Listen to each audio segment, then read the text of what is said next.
આપણે અત્યારે દવા ચાલુ કરી એ પહેલાં તમારી બેબીને શું તકલીફ પડતી હતી?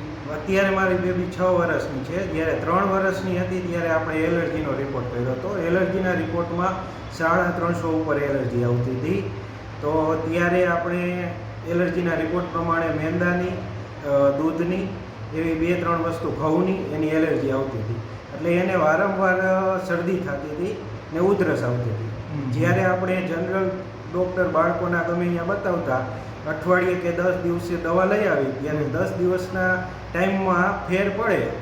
એમાં ઝાઝા ભાગે શરદી ને શરદીમાં શેડા આવે ને કફ જામી જતો, આ 2 વસ્તુ થતી.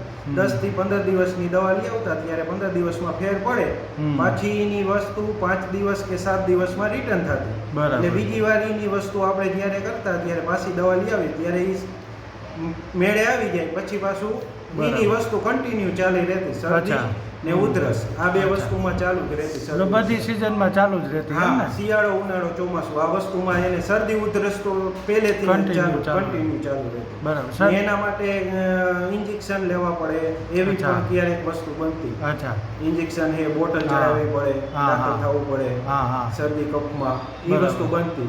બરાબર. શરદી ઉધરસ થાય ત્યારે હારે બીજી શું તકલીફ હોય એને દેખાતી?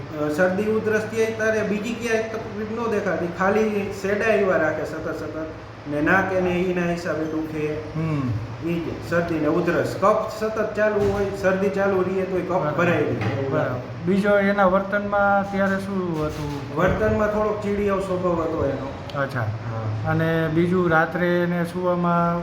હા, રાત્રે સૂવામાં એને આમ શરદી કે આપણે જેવી રીતના નાકમાં પાણી આવે કે એવી રીતના કેમ ખોખારા ખાય કે એ રીતના થાય ને આમ ગભરામણ થાય, એમ આપણે કેમ શ્વાસ ન લઈએ કે એવી રીતના શ્વાસ ન લઈએ કે ભડખા ફરે એવું થાય જ્યારે શરદી હોય ત્યારે. બીજા ઉકારા કરતી એવું કંઈ કહેતા? હા, ના, રાતે આમ નીંદર ન આવતી હોય એના હિસાબે ઉકારા કરે, હાફે, એવું થતું. બરાબર. બરાબર. ત્યાર પછી આપણે 2 મહિના જેટલો સમય થઈ ગયો છે દવા ચાલુ કરી? આપણે 2 મહિના થઈ ગયા. હા, તો 2 મહિનામાં તમને કેટલો ચેન્જ લાગે છે એને? 2 મહિનામાં મને 80 થી 90% ચેન્જ લાગે છે. ઓકે. હા, તે પછી શરદી નથી થઈ હોય તો થોડોક ટાઈમ થાય, દવા આપણી રેગ્યુલર ચાલુ હોય, ઓટોમેટિક એનાથી મટી જાય. તે પછી આપણે ઓલી દવા લીધી જ નથી. અચ્છા, ત્યાર પછી તમારે એલોપેથિક દવા જરૂર જ નથી પડી? હા, તે પછી આપણે એલોપેથિક દવા ક્યારે લીધી નથી. આયુર્વેદિક. બરાબર.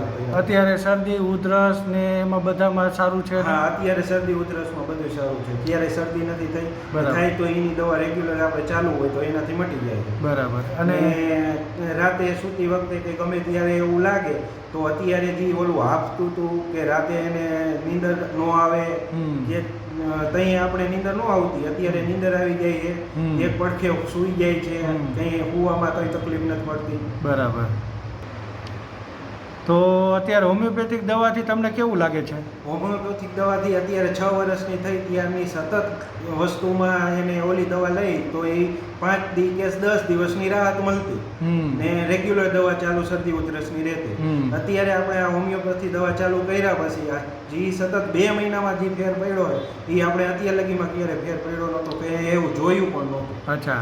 આપણે એવું વિચાર્યું નહોતું કે આટલી વસ્તુમાં આટલો ફેર પડશે. અચ્છા, આટલી દવા કરીને રાજકોટ ને બધે? હા, રાજકોટ, મોરબી, કોઈ એમ કહેતા કે આ જગ્યાએ શરદી ઉધરસમાં સારું રહીએ તો આપણે અહીંયા જતા, પણ એ વસ્તુમાં ક્યાંય આપણે બહુ ફેર ન પડતો. ઓકે. ઓકે. ને જ્યાં લગી દવા ચાલુ હોય ત્યાં લગી ફેર લઈએ, પછી જ્યારે દવા બંધ થઈ જાય તો 5-7 દિવસ પછી પાછું શરદી ઉધરસ ચાલુ રહેતી. એમાં શરદી ખાસ. ઓકે. ને કફ, આ તો 2 વસ્તુ રહી.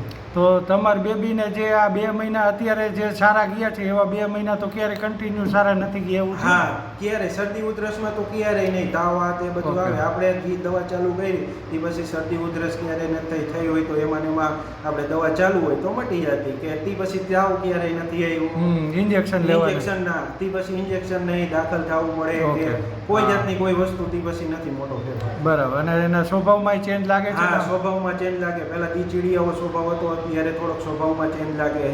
થોડોક શાંત, પહેલા થોડીક શરમાતી એવું લાગતું, અત્યારે આ 2 મહિનાને આપણા ટાઈમમાં એવું લાગે કે શરમાતી નથી એવું.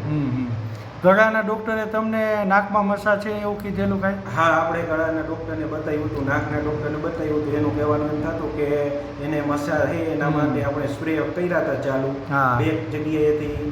બરોબર. નાકમાં કર્યા હતા, ચિલ્ડ્રન ડૉક્ટર આગળથી કરાવ્યા હતા, એનાથી આપણે એટલો રાહત નહોતો મળ્યો. તે પછી અત્યારે જે આપણે આ 2 મહિનામાં જે કર્યું હોય એમાંથી આપણે ડૉક્ટરનું કહેવું એવું છે કે એમાંથી 70 થી 80% રાહત છે. ઓકે.